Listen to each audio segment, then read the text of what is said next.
আসসালামু আলাইকুম। মনি সবাইকে ওয়েলকাম করছি মনিস কুকিং অ্যালবাম থেকে।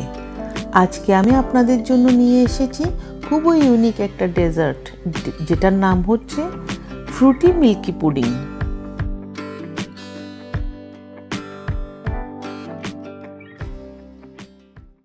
প্রথমে একটা ডিশে আমি একটা ব্রাশের সাহায্যে সামান্য ঘি গ্রিস করে নিচ্ছি। এখন সেখানে আমি এই ফ্রুটগুলো অ্যাসেম্বল করব। ঘি গ্রিস করার কারণ হচ্ছে ডিশের ফ্রুটস এদিক ওদিক যেন মুভ না করে।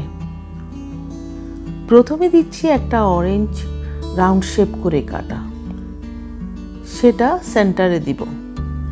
এখন কিউই দিচ্ছি চারিদিকে, সাথে অরেঞ্জ কিউব করা এগুলো দিচ্ছি। এখন গ্রেপস দিচ্ছি। এবার বর্ডারে দিচ্ছি অরেঞ্জ। এবার দিচ্ছি আনার।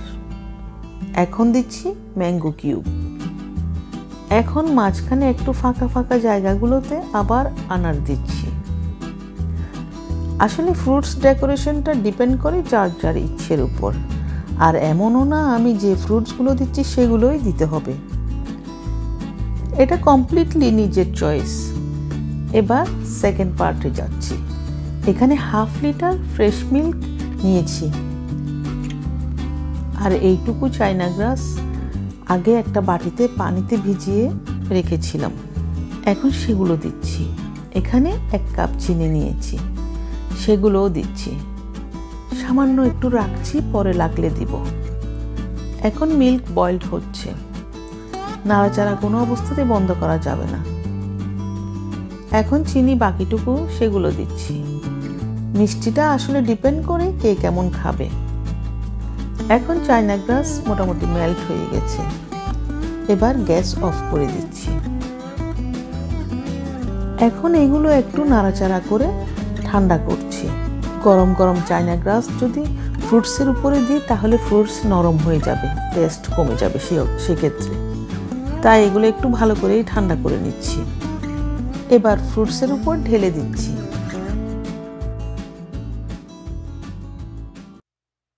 এখন লেফট ওভার ফ্রুটসগুলো এখানে দিচ্ছি। একটু চেপে চেপে দিচ্ছি। এখন ফ্রিজে রাখছি 1 ঘন্টার জন্য। 1 ঘন্টা পর দেখছি খুব ভালো মতোই সেট হয়ে গেছে। এখন এই ডিশটা গ্যাসের উপর রেখেছি 10 থেকে 15 সেকেন্ডের জন্য। এতে করে ডিশে যে ঘি গ্রিস করেছিলাম সেগুলো একটু নরম হয়ে আসলে পুডিং ইজিলি রিলিজ হবে। এবার সাইডে একটা টুথপিক দিয়ে এভাবে একটু হালকা ফাঁকা করে নিচ্ছি। এতে করে পুডিং উল্টানোর সময় আর ভাঙবে না। এখন একটা ডিশ উপরে দিয়ে উল্টিয়ে নিচ্ছি। মাশাআল্লাহ, পুডিং নাইসলি উঠে গেছে। এই পুডিংটা দেখতে যেমন টেম্পটিং লাগছে, খেতেও ইয়াম্মি আর হেলদি হবে। আমার আজকের ভিডিও কেমন হয়েছে কমেন্টে জানাবেন। আর আমার চ্যানেলটা যদি এখনো সাবস্ক্রাইব না করে থাকেন প্লিজ সাবস্ক্রাইব করবেন।